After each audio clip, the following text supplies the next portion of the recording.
News 4 Tucson's political specialist Eric Fink is live in Benson. And Eric, I know you spoke with some Cochise County voters about this, but first, what's in the deal for Judd? So, Sean, Cochise County Supervisor Peggy Judd pleaded guilty to failure or refusal to perform a duty as an election officer.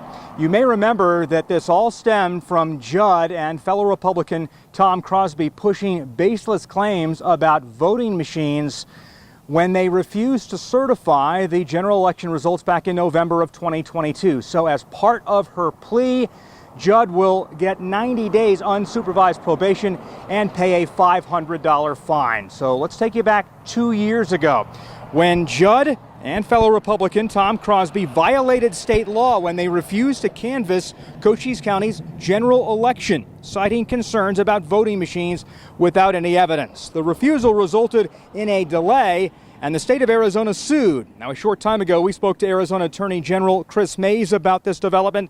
She says this case is not political, but rather about following the rule of law. And with 15 days to go in the 2024 election, I asked some voters here in Cochise County whether they worry about this election being on the up and up.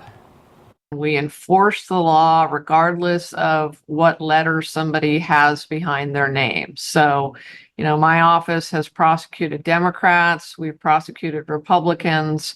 This is a presidential election year, as important as ever that we get the vote certified in a timely fashion so that the presidential electors can then be sent to Congress and they can be counted. It's more about not questioning things that are already in place and that are working smoothly, and not trying to consider things as somehow fraudulent when they're not fraudulent. We need to get rid of the supervisors, and she was the first one I'm glad to see go.